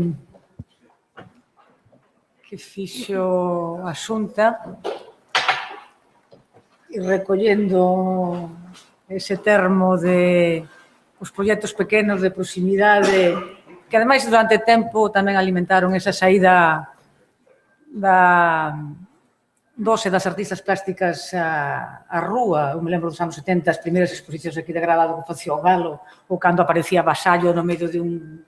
e se facían aqueles espazos que non eran para expositivos, en principio, un espazo cultural calquera, e aparecían as primeiras cousas que veíamos de Vasallo, e despois chegaron estes espazos que, felizmente, a pesar de todo, teñen xa 30 anos, e nos levaron a ir contemplando e ter na man artistas que coñecíamos e outros que non. De calquer maneira, eres un pouco injusta porque sí que consideramos cultos e cultas as persoas de arte, sobre todo cando falas da palabra comisariado. Tu comisariates a Pamen Pereira, por exemplo, artistas que, senón, seguramente nesta cidade non se coñecían, sempre se fala de que o comisario, a comisaria, realmente ten a mirada sobre a obra. Eu a que non consideran cultos a moitos galeristas. Eso sí, por aí podíamos empezar, porque seguramente hai moito intrusismo tamén entre os galeristas, pero non hai en todos os lugares. Bueno, isto é para darlle un pouco tamén a volta, confiar, e gústame como remate esa frase, non será o de Mayo, non será de Esther Ferrer, non? No. Porque é outra dos prodixios que trae por aquí, un dito popular, pode ser. Bueno, estas cousas que eu traigo son de Monserrego, moitas as compraba, e eu comprei un bolso maravilloso de inverno, porque é unha bolsa de auga quente tronzada a mitad con un anel, con anía. Estas cousas tamén se poden, forman parte da arte contemporánea, obxetos de usar, anéis como esos inútiles que fai o noso amigo Román, como se chama Román? Román Padín, etcétera, etcétera. Por lo tanto, tamén temos que habituarnos a que, cando falamos de arte, non é só a peza para contemplar e para deixar aí nun lugar distante, senón que son cousas de usar. E isto é esa proximidade e ese obxecto tamén menos costoso a nivel simplemente de valor de cambio e que ten en cambio ese valor de uso expresivo e comunicativo e de relación con o mundo da creación que é o que a Xunta representa. Entón, agora damos comezo ao debate. Eu lle pregaría ao profesor Teixeira que se una a nosa mesa e vostedes vamos a pasar esa palabra, se vos parece, as persoas que están na sala.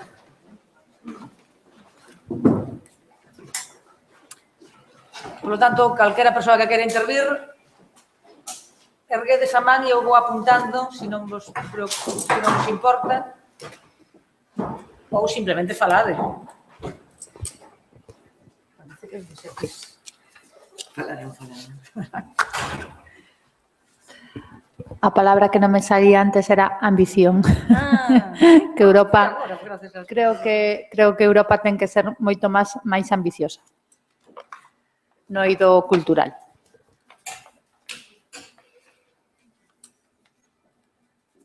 Eu pediríalle para comezar ao profesor Teixeira. Yo para empezar? Sí. Pero pensaba que ia escutar, non falar. Iba, pero como estamos agardando, ten preferencia, sabédelo neste momento, calquer persoa das que asististedes, e mentras pasan estes minutos intermináveis, pois, ben, xa está, ante a amenaza de que alguén da mesa volva a falar, sempre pasa isto. Boa tarde, quería agradecer a todas as persoas que fixeron parte do painel de hoxe do asunto deste ecosistema cultural galego polas posibilidades diversas que nos ofreceron e que tal vez teñan na palabra profesionalización algún dos eixos en común. Mas interésame e preocúpame ao mesmo tempo unha outra questón que despertou o profesor Coello Neto e que creo que tamén apareceu refletida polo menos nas intervencións de algunhas das ponentes. Ten a ver con o conceito de acúmulo cultural. Creo que basicamente se refería á oferta de conteúdos, de bens, de produtos, ese acúmulo que pode estar no smartphone ou en moitos outros lugares, esa saturazón e esa sobreexposición de conteúdos culturais.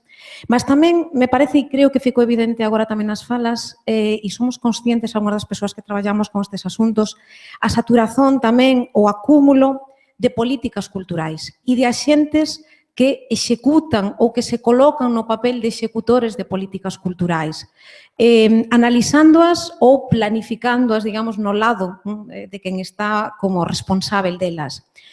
E facendo depender en moitos casos de ciclos políticos que condicionan ese tempo cultural ao que facía referencia tamén na súa palestra.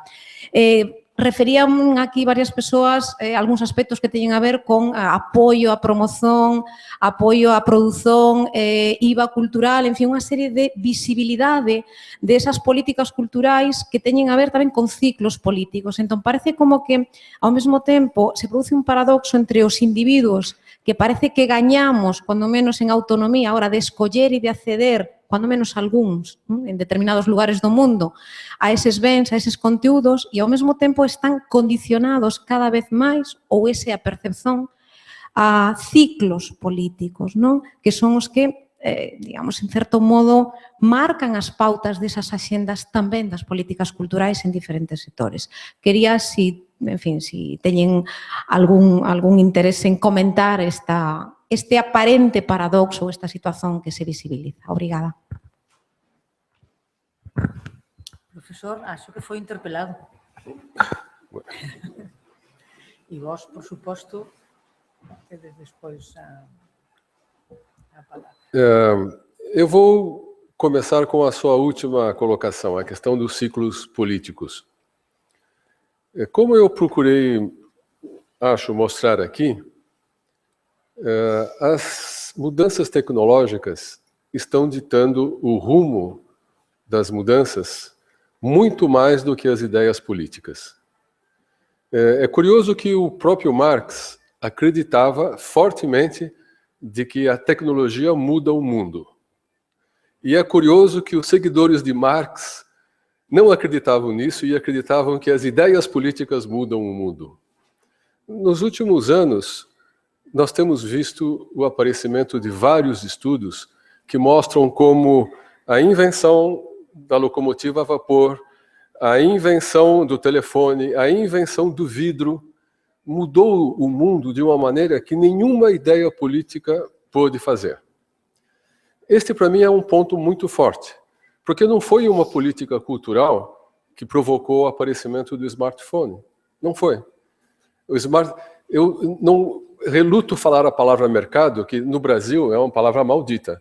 Eu não posso falar a palavra mercado porque a ideologia política vigente no Brasil me manda fechar a boca. Mercado é uma coisa ruim, é uma coisa feia.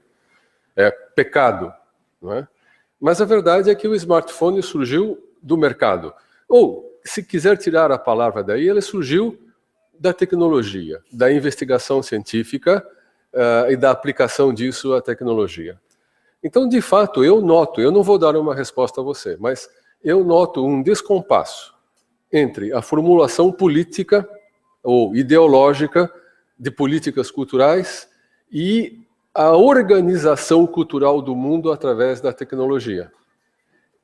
As políticas culturais até hoje se marcaram enormemente pelo predomínio das ideias ideológicas, das ideias político-ideológicas, digamos assim, e não levaram em conta a questão tecnológica. Eu vou terminar lembrando que, compartilhando com vocês que há uma semana atrás eu via um estudo, uma pesquisa feita em São Paulo, que dizia que São Paulo é uma cidade que tem diferentes distritos e que a cultura está distribuída desigualmente por esses distritos. E esse estudo fazia um levantamento de quantos equipamentos culturais tinham de ser construídos em determinados distritos de São Paulo para que a equitatividade fosse estabelecida. Pensar que os distritos de uma cidade como São Paulo precisam de equipamentos culturais hoje é assumir a política cultural antiga, ideológica política. Nesse estudo, eu não vi nenhuma vez alguém perguntar: é preciso um equipamento cultural neste lugar? Não, já se parte do pressuposto de que é preciso. Isto é um exemplo de um ciclo político que talvez esteja acabando. Não sei se respondi ou se levantei um problema a mais para ser discutido.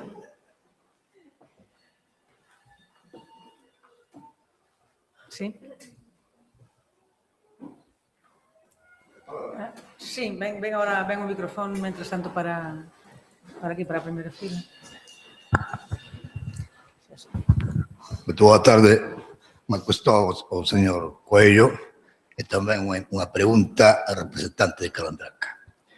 Eu teño percebido, profesor Coello, que na súa intervención você está a falar do século XX como o século dos explicadores. Non sei se estou certo, non? Eu acho que o século XXI tamén é o século dos explicadores. Eu acho que non é unha descripción precisamente negativa que você fai do século dos explicadores. Eu acho que hai un grande problema na actualidade para que un profesor, un docente, faça unha clase, unha explicación no seu liceu, sen utilizar a explicación daquilo que os seus alumnos atopan no Wikileaks. Entón, eu non utilizaría de jeito tan concreto unha definición tan negativa dos séculos explicadores. É simple unha reflexión. Quanto a señora Paz, representante de Calandraca, primeiro que quero facer é transmitirlle miña noraboa, meus parabéns por ese proceso de internacionalización do que falou, non? Eu que coñezo un pouco o mundo da internacionalización, acho que considero que é tremendamente difícil, por eso pareceme extraordinario o proceso que vostedes seguiron. Sobre todo, tal como dixo, pois non tuveron axudas. Para min é un enigma francamente indescifrable. Pero teño unha certa curiosidade. Cando utilizan traducións do coreano, do xaponés, cal é o criterio que utilizan? É un puro, digamos, proceso de exotismo. E, sobre todo, que resultados pode vostede decir que atopa nese tipo de culturas respecto das súas producións? Teño curiosidade polo feito, precisamente, da internacionalización. Bueno, teño algunha cousa máis, pero de principio deixo aí. Moitas gracias. Paz, primeiro. Paz e despois iso. Sí. Ben, pois, moitas grazas. Con respecto a súa pregunta, enlaza un pouco coa pregunta precedente sobre o tema dos ciclos políticos ou a falta de axudas e demais. Nos, si puidemos medrar aínda a pesar da crise foi precisamente porque non dependemos delas para ben ou para mal. Estamos afeitos dende o principio e máis dun tempo a esta parte, por razóns obvias, al famoso búscate la vida e o feito de viaxar fora, de optar ás licitacións en países como Chile, como Argentina, como México, formar parte deses plans nacionais de lectura que, por exemplo, no caso de México, a través da Secretaría de Educación Pública, o que fai abastecer de libros a todas as bibliotecas escolares de todos os estados. Ben, é certo que non nunha edición de calidade en cartoné como a que podemos facer aquí, mas por cuestións económicas, fundamentalmente, pois as súas edicións son moi modestas, en formato rústico, pero é dicir, son milleiros e milleiros de exemplares de libros que chegan a todos os anos ou son plans bianuais, creo, que están abastecendo esas bibliotecas escolares, insisto, mentras que, por contra, na nosa realidade, aquí neste país, a política cultural oficial pois pode resultar que nos atopemos ante cuestións como que, bueno, pois as bibliotecas están abastecidas e non fai falta volver mercar libros nin este ano, nin o pasado, nin o que ven. Entón, pois, esa é unha realidade contrastable. Pero deixando os trenos ao lado. Deixando os trenos, de fundimento, etc. A pregunta concreta é por que escollir, por exemplo, Xapón ou Corea? O xaponés ou Corea? Nós non publicamos, ao mellor me expliquei mal e se así, desculpas, son editoriais de Xapón, de Corea, do Brasil ou de Emiratos Árabes, as que teñen coñecemento das nosas publicacións e adquiren os dereitos de publicación desas obras para traducilas nos seus países, nas súas linguas, para o seu mercado.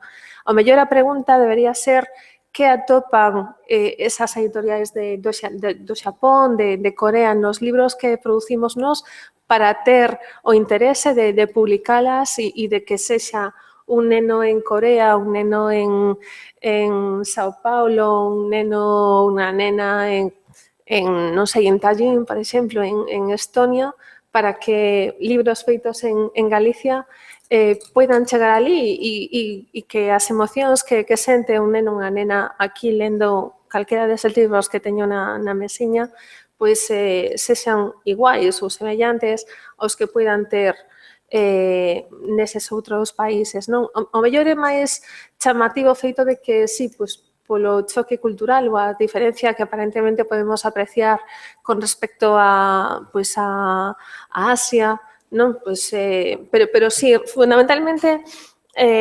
moitísimos dos libros que temos publicados están traducidos ao coreano. É un fenómeno sintomático e chamativo. O sea, quizáis o país máis occidentalizado de Asia, e en calquera das feiras internacionais as que me refería anteriormente, sobre todo as de Frankfurt, Bolonia, que é onde, bueno, se aquí, cando cheguei ás 4 da tarde ao medio do Obradoiro para entrar no edificio, había cantidade de turistas xaponeses ou coreanos, pois nesas feiras internacionais hai hordas de axentes asiáticos, fundamentalmente coreanos, interesados en coñecer cal é a produción das editoriais europeas para leválas aos seus países e ofertarllas, no caso dos axentes, aos seus contactos nas editoriais.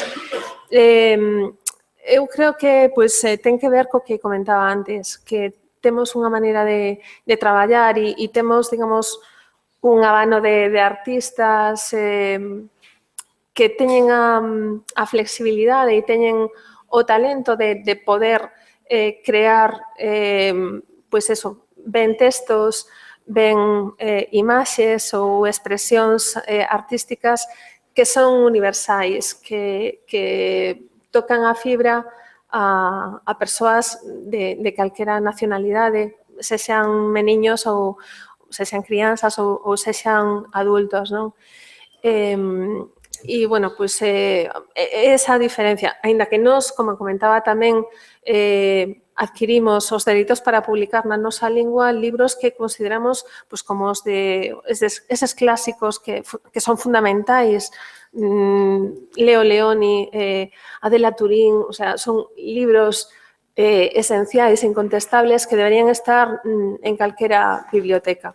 E, bueno, son libros que, como decía, libros que veñen a man, libros de ida e volta, como eses barcos aos que mencionaba antes de Guillén, que sempre van e veñen. Creo que tengo a palabra agora o profesor. Sobre os explicadores, profesor. E explicadoras. Os explicadores, sim. Se eu for... Veja, não é que eu necessariamente tenha dado um sentido negativo à questão dos explicadores. Eu quis dizer que o século XX foi um século culturalmente muito marcado pela existência de determinados expoentes que interpretavam o mundo das ideias e o mundo da prática e nos diziam praticamente o que fazer. E eram alguns, não eram muitos, não eram 1000, eram mais ou menos 15 ou 20 os dominantes. E que hoje esta camada se dissolveu muito. Por exemplo, eu tenho um dado aqui que diz que nas últimas 2 décadas, 80% dos críticos de arte e dos jornalistas de arte nos Estados Unidos perderam o emprego. Eu tenho a minha experiência de Brasil, onde nos anos 50, 60 do século passado, os grandes jornais começaram a produzir grossos cadernos culturais assinados pelos intelectuais mais importantes que iam discutir cinema, literatura, ou artes, ou o que fosse. E uma vez por semana nos era entregue praticamente um livro, um pequeno livro com densas explicações do mundo cultural. Ora, faz mais ou menos já uns 10 anos que esses suplementos, como nós chamávamos, os suplementos literários, para ver a importância que a literatura tinha sobre todas as áreas, né? Chamava-se suplemento literários ali onde se ia ver uma crítica de arte, uma crítica de cinema, ou o que fosse. Esses suplementos sumiram do mapa. Por que sumiram do mapa? Bom, a primeira explicação é que as pessoas já não procuram mais nos jornais uma explicação cultural do mundo. Porque se procurassem, o jornal continuaria a dar. As pessoas no Brasil querem uma explicação do que acontece na política, uma explicação do que acontece na economia, mas não querem mais uma explicação do que acontece na cultura. Porque o desinteresse pela cultura desapareceu? Não é bem assim. O Louvre tem 10 milhões de visitantes por ano. O MoMA em Nova York tem 6 ou 7 milhões. Quer dizer, o interesse pela cultura continua. O interesse pela explicação sobre a cultura diminuiu um pouco. Talvez, é bem uma interrogação, talvez nós não vejamos mais no século XXI a mesma presença do explicador que nós vimos no século XX. É mais ou menos isso que eu quis dizer quando me referi ao século XX como os dos explicadores e o século XXI como sendo o século da autoexplicação. Eu vou procurar a explicação de que preciso e não vou mais ouvir o Sartre, ou Foucault, ou este ou mais aquele. É uma hipótese, é uma hipótese. Não lo so. Obrigado. Mais questões dentro da sala?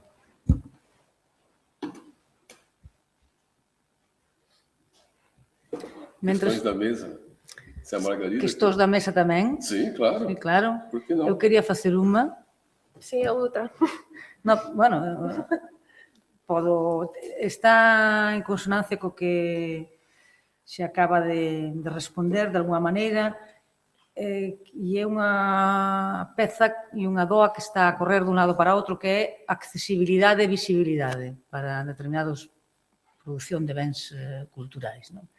Entón, se non descodifico mal, que podo facer unha descodificación aberrante e, polo tanto, digo en público e en vivo para que se me corrixa, no que acaba de explicar Paz, a feira sigue sendo o lugar central ou é a web ou como se complementa, porque estou vendo os festivais son mellor tamén, ti referíchete a Venecia, non sei se como festival ou como salas, pero bueno, é un lugar que cando dices Venecia pensas no lugar de visibilización de algo que despois corre cara a outros lugares.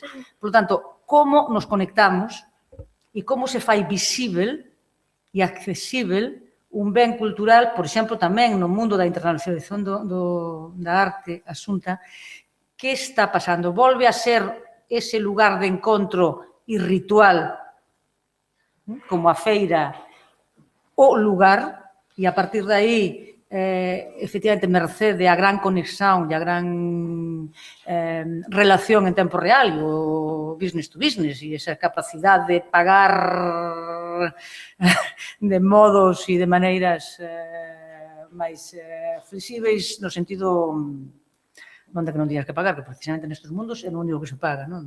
No resto, pois, podes levantar o diñeiro. Entón, como realmente funciona ese lugar ritual ou se pode, de alguma maneira, xa falarse de a visibilización a través de a web e a internet como sustituto deses outros lugares, non? E que facer?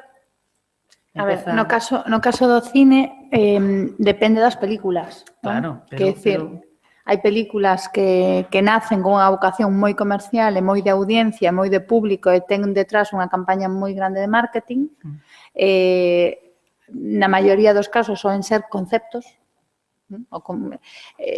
É moi importante toda a promoción que na estrea en España, por exemplo, teña unha televisión detrás. Claro, obviamente. O caso vosso, por exemplo, un caso de Telecinco... Sí, el niño, sí, entonces eso é moi forte.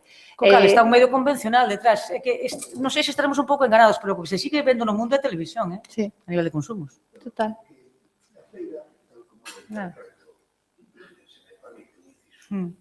Eu vim o mundo da feira, non deste tipo, pero que dividido, non falo de feira da rúa, falo de feiras internacionais.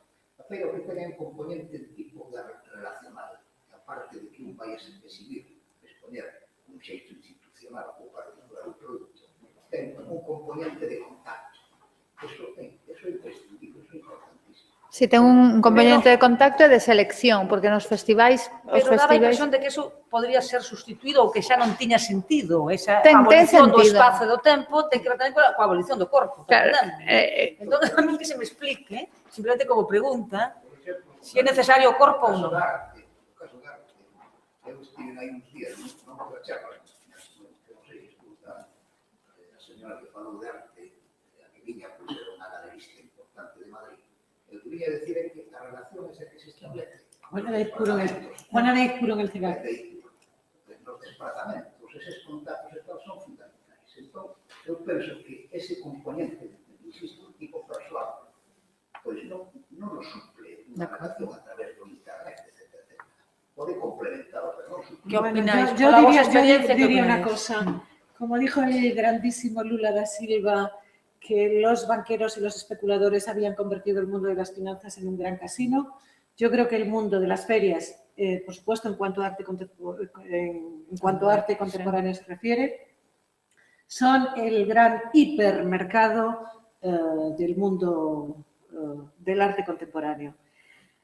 Pero hasta el extremo de que ahí el darwinismo es absoluto. Los stands son carísimos, la selección es realizada en muchísimos casos por galerías que tienen competencias directas con las que están intentando optar. Es decir, es el hipercapitalismo absoluto. Tienes que ser el mejor, el más rápido, el más rico y el mejor conectado. plazo servicio que hacen al mundo del arte. Y ahí es fundamental ahí la venta. Es decir, porque una stand en Arco, en una feria normal, vale miles de euros, con lo cual si tú no vendes te puedes arruinar. O sea, es la historia de la competitividad, una barbaridad.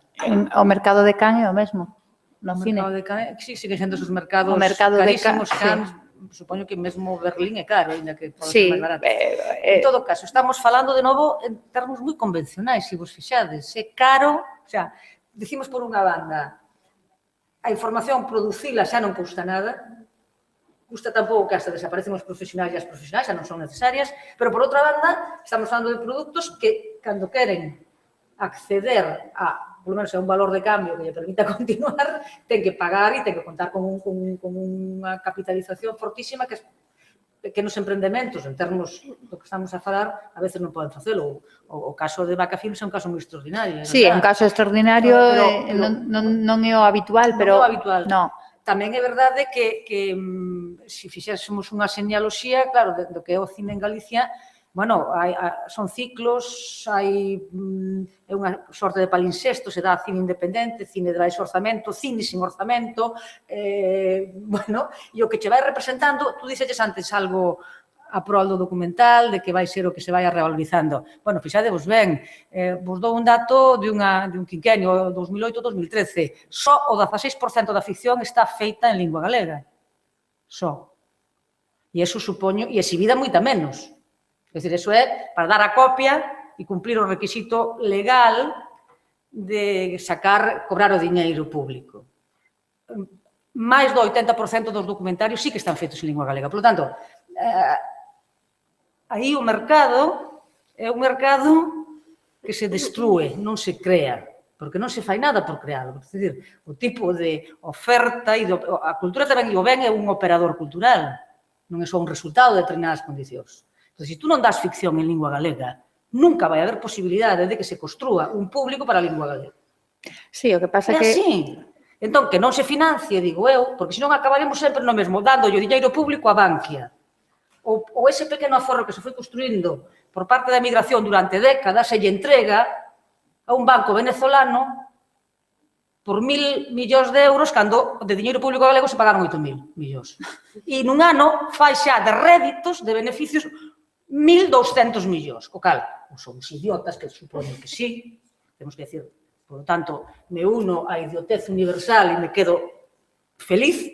A felicidade debe ser con ese grado de pasividade que se nos reclama. Non somos idiotas, somos estafados. No, Hemos sido sí, estafados. pero somos estafadas, pero deixámonos tamén estafar en parte. Bueno, hai cosas en las que non Pero quero dicir que é toda unha cuestión que hai que falar as cousas previamente e non deixar que os actos, digamos, se consuman, porque senón non chegamos a ter nunca ningún cine industrial que permita un certo folgo, e que non tiñes que estar, supoño que ti, ou Calandraca, ou a Xunta, ten que estar todo o día buscando esas conexións que parece que o mundo dos bits non dan con tanta facilidade. Pero lo decía el profesor al inicio de su intervención. Por eso queremos cuando hablaba de estadísticas y decía cómo el número de creadores disminuía, ¿no? Bueno, aparentemente en las estadísticas, es decir, hay como una lista de 40 principales.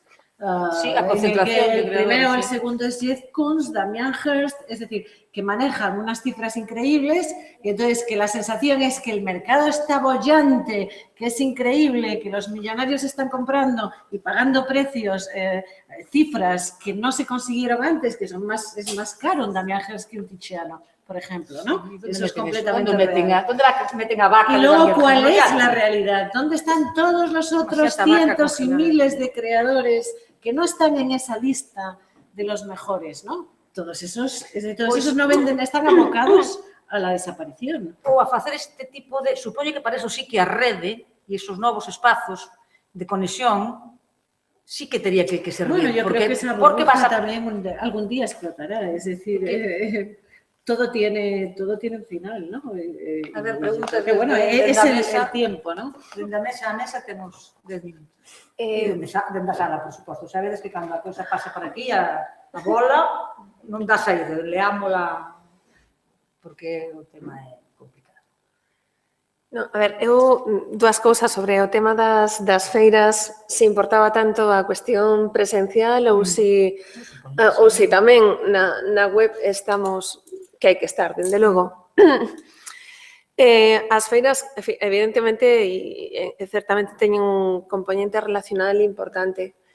As feiras o que teñen é que hai unha oferta tan inmensa, tan inabarcable, que o que hai que levar é un produto que te diferencie do resto.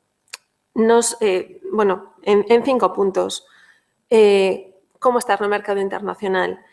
A distinción da oferta, que acabo de referirme, que non é o mismo que a especialización, ainda que en parte. A capacidade de comunicación e de relación, é dicir, un traballo previo que no noso caso, no caso de Calandraca, non para nunca, é un non-stop porque está rematando de preparar a feira de Boloña e xa enseguida tes en mente a feira seguinte e as relacións van continuando dunha a outra e outras que se van incorporando.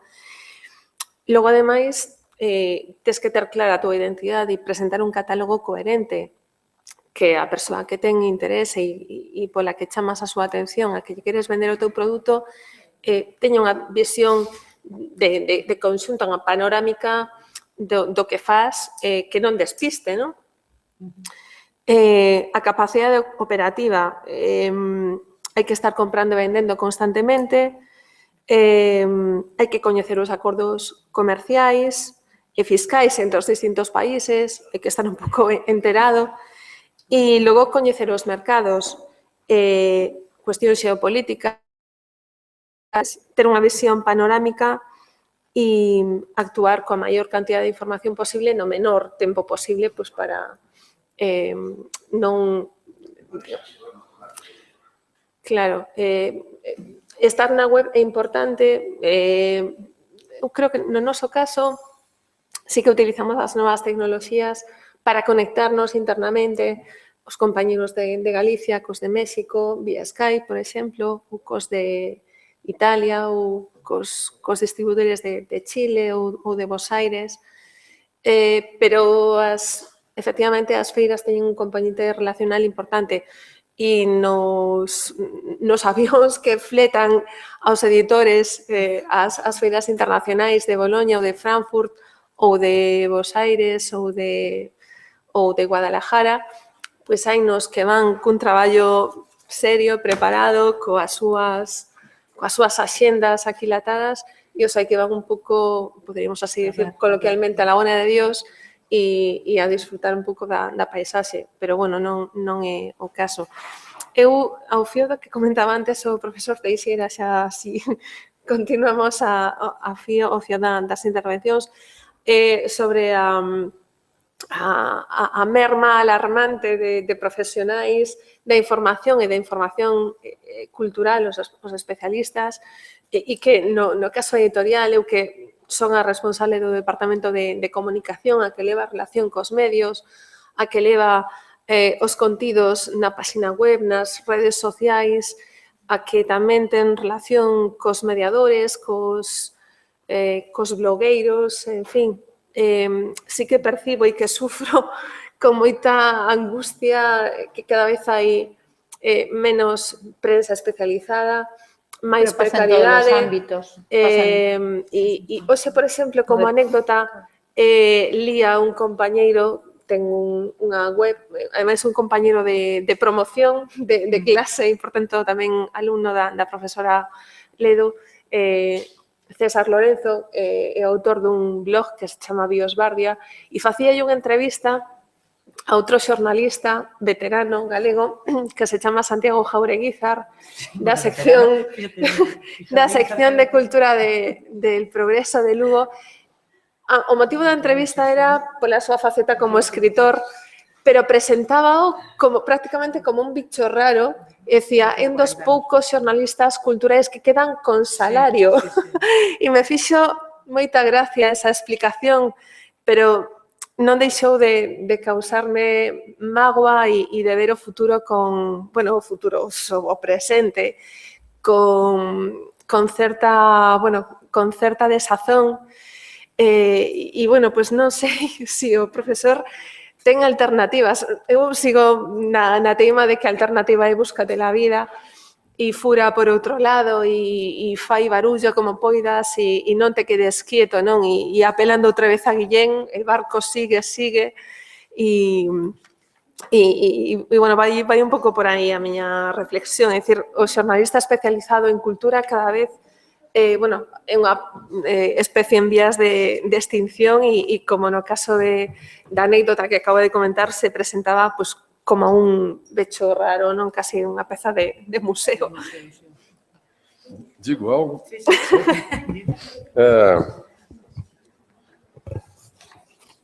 Alguma pregunta desde aí ou... Há coisas que a cultura digital substitui e coisas que ela não substitui. E coisas que ela não substitui, às vezes configuram mudanças para o melhor. Vamos pegar o caso das feiras e bienais, etc. Não é? Vários colegas meus, eu fui professor de História da Arte durante um bom tempo, vários colegas meus sempre reclamaram do fato de que o aprendizado da arte, até bem recentemente, tinha sido sempre o aprendizado pela projeção de slides, antes pela projeção de diapositivos em folhas de acetato transparentes, depois por slides, depois por livros e revistas, o que fazia com que a maior parte das pessoas nunca tivesse visto ao vivo nem aquilo que estudava, nem outra coisa. Bom, nos últimos 20 anos, entre as 100 revistas mais vendidas dos Estados Unidos, de todos os tipos, só 2 revistas são de arte. Bom, antes de mais nada, isso só 2, para mim é até uma surpresa, porque acho muito que tenha 2 revistas de arte entre as 100. Mas eu sei que havia mais antes. Para onde foram as pessoas que antes olhavam as revistas de arte e as reproduções de arte? Foram para a feira. Não foram comprar. Foram ver. As feiras de arte que acontecem em São Paulo, elas abrem, como todo no mundo, não é? 3 dias, às vezes nem isso, 1 dia ou 2 dias para os compradores e depois 4 dias para o público em geral. é uma enchente, é uma multidão de pessoas que paga caro para entrar e apenas ver arte. Então, esta é uma função curiosa que as feiras de arte acabaram tendo e que a internet não pode substituir. As pessoas querem ver a arte ao vivo. Às vezes, os galeristas não gostam disto. O meu papel aqui já foi feito neste primeiro ou segundo dia e eu tenho que pagar funcionários para ficar lá vendo um monte de gente que não vai comprar nada. E reclamam dessa questão. Mas as feiras continuam. Então, há coisas que mudam e há coisas que não mudam. Há como se fosse uma vingança da presença direta entre arte e espectador, que agora volta em cheio. Mas, para terminar, eu vou tomar este mesmo exemplo para continuar a discutir a questão dos explicadores. Há até 20 anos atrás, o que nós tínhamos eram de predominante, não é? O museu com as suas coleções, as exposições temporárias nos museus, mesmo que não fosse do museu, e o grande encontro universal das artes, que era a Bienal. Hoje, o grande encontro das artes são as feiras. As feiras, como a de Basel, o que está acontecendo agora esta semana, não é? São mais importantes do que qualquer Bienal, inclusive do que a Bienal de Veneza, que é a maior do mundo. Muito bem. Quem vai a uma feira, o que encontra em termos de explicação? Nada. Frequentemente, ainda hoje, não encontra nem o nome do artista junto à obra, porque quem vigora a ideia de que quem perguntar pelo nome do artista de uma determinada obra não merece estar ali. Então a galeria sequer põe, às vezes, o nome do artista. Uma feira não se explica. O catálogo de uma feira não tem interpretações sobre a obra de arte. A Bienal, mais ou menos, não muito. Os museus fazem explicação da obra de arte. As grandes exposições fazem, mas só para quem compra o catálogo. Na parede é muito pequena. E as feiras não põem nenhuma explicação de coisa nenhuma. Isto é uma tendência. Nós podemos dizer que o mercado está matando a explicação, isto terá a sua parte de verdade, mas nós devemos nos perguntar se um desses programas de geração de textos que eu mencionei aqui não é capaz de fazer uma crítica de arte com aqueles termos que ninguém entende, e nós devemos nos perguntar se uma boa parte da ausência, digamos, ou da falência dos explicadores não se deve aos próprios explicadores que perderam a capacidade de se comunicar adequadamente com o seu público e dizem coisas que só remetem umas às outras numa esfera muito, muito superior, sem contato com a realidade.